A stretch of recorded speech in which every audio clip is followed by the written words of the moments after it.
من هو زيدان؟ هو من؟ زيدان في فترة اللي تولاها كانت قمة الانفلات الأمني، كان هناك سرقة بالإكراه، كان هناك كوربشن في أعلى المستويات، كان هناك مقدرات بلادي أرى فيها تسرق أمامي ولم يحرك أي شخص ساكن.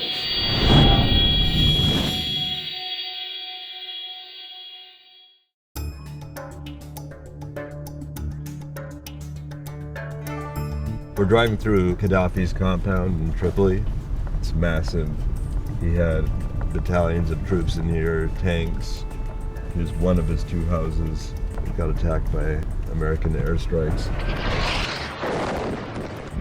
We came here because we wanted to see what Libya is like post-revolution. What happens when you take out a tyrant, a dictator, and look at the power vacuum that exists here now. There are 300 different militias in Libya. Everybody is land grabbing, fighting for power, fighting for control. This country is descending into darkness. You know, we're seeing a pattern. Egypt, Iraq, Libya, you pull the dictators out and the result is just chaos. How do you build something that's been destroyed so comprehensively? The devastation, it's just been blown to smithereens.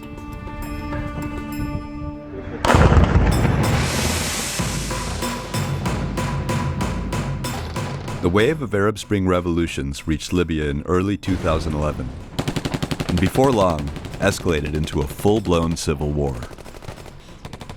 As many as 50,000 Libyans lost their lives in the battle to unseat dictator Muammar Qaddafi from his bloody 40-year reign. In October 2011, rebels finally caught Qaddafi. After a prolonged and public torture and execution, thousands of Libyans traveled from around the country to pose for photos next to the once feared strongman's mutilated corpse.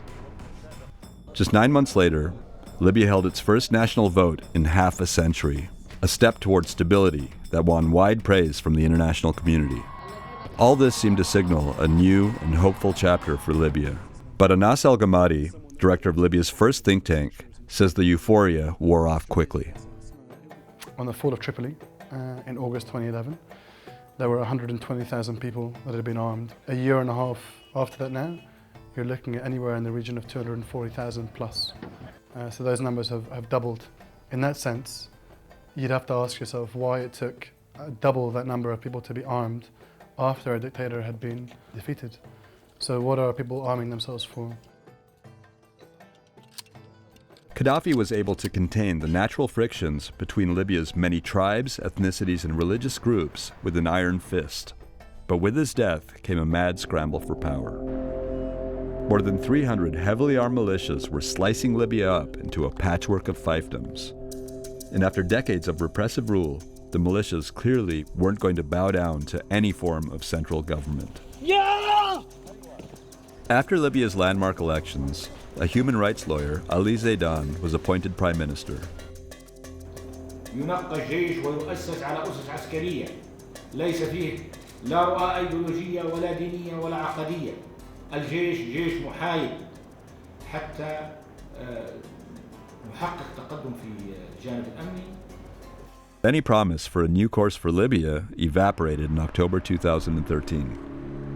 About 100 armed militiamen stormed a luxury hotel and kidnapped Prime Minister Zeidan. They said that despite the elections, he had no legitimate claim to power. A militia called the Committee for Protecting Property took responsibility for the kidnapping. And after weeks of negotiations, the group's leader agreed to meet us in a heavily guarded secret location in Tripoli. علي زيدان فتح فيه محضر هذا يقتضي بأهلية علي زيدان كونه ألماني. من هو زيدان؟ هو من؟ زيدان في فترة اللي تولاها كانت قمة الانفلات الأمني، كان هناك سرقة بالإكراه، كان هناك كوربشن في أعلى المستويات، كان هناك مقدرات بلادي أرى فيها تسرق أمامي ولم يحرك أي شخص ساكن. نحن عندنا في شريعتنا الإسلامية من رأى منكر ليغيره بيده، لكن الاستطاعة أنا لدي الاستطاعة، والدليل أن احنا قبضنا عليه واخترقناه. The militia released Zeidan unharmed after a few hours. But the stunt reinforced the perception that Libya's new government actually has no power, and that it's the militias that are really in control. Many militias have been in charge of very strategic areas, the port, the airport, the oil installations, which is the economic backbone of this country. Certain regions of the country that are really vital are in the hands, occasionally, of militias. The government doesn't really have a grip on the things that really make you a government. In June 2013, the eastern oil-rich part of Libya, known as Barca, announced that it was founding its own independent state, one that would include the strategically important port city of Benghazi. Libya's southwestern region, Fezzan, followed suit in September, eroding the central government's authority even more. We traveled to what was once Libya's oil-rich economic engine, the eastern territory of Barca. But since late 2013, a militia called the Petroleum Defense Guard has been in control here and has a chokehold on Libya's future. Libya's oil industry used to account for almost all of the government's revenue and more than 65% of the nation's GDP. But the militia has turned off the tap, demanding a power-sharing agreement with the central government. Traveling into Benghazi these days as a Westerner is asking for trouble. But we wanted to speak to the commander of the Petroleum Defense Guard to find out about his long-term plans. أول الاستراتيجية اللي عندنا استراتيجية مطالبة بدولة اتحادية أولا للمشاركة الفعلية في اتخاذ القرار، ثانيا للتقاسم العادل في الثروة لكي توجد بها تنمية حقيقية في كل الأقاليم. Al-Janthran's militia is estimated to have 17,000 fighters, about half the size of the entire Libyan National Army. And they have the Zeidan government in a panic. نقص الإنتاج إلى تقريبا 30% أو أقل من 30%. والسبب هو أن هناك مجموعات أقفلت هذا المرفق، وإقفال هذا المرفق يعني توقيف دخل الشعب الليبي. أن الحكومة ستتعامل مع هذا الأمر بمنتهى الجدية وبمنتهى الحزم.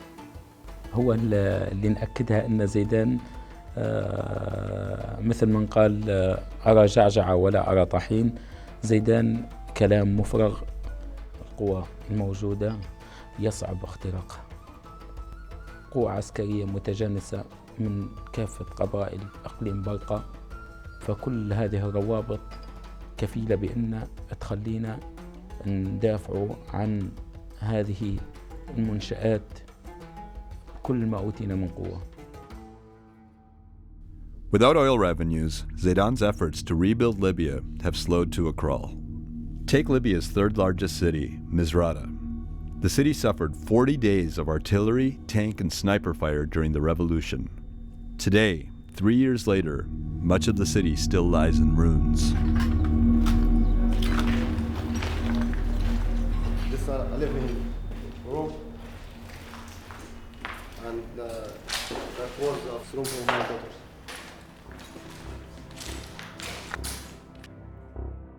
So this is Kareem. He actually lived here on the second floor. It was his flat, and he had a store here, and it's been completely bombed out.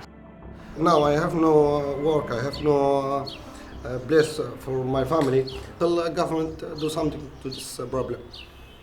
The bad thing in the government is too much talking. The government must do something besides talking. One of the few functioning institutions in Libya right now is its prisons. This one is run by a local militia and filled with suspected Gaddafi loyalists, men tagged as enemies of the revolution.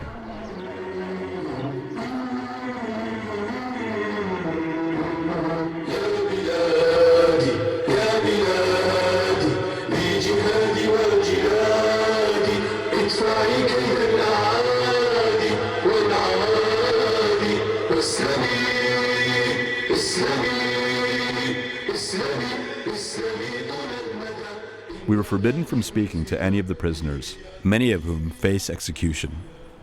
Those we saw were too frightened to speak. طبعا عندنا هذا الفريق علي الفتوري، هذا أعلى رتبة في نظام القذافي كان. طبعا هذا اللي كان يصدر في التعليمات، هذا رمز من رموز النظام وقديم.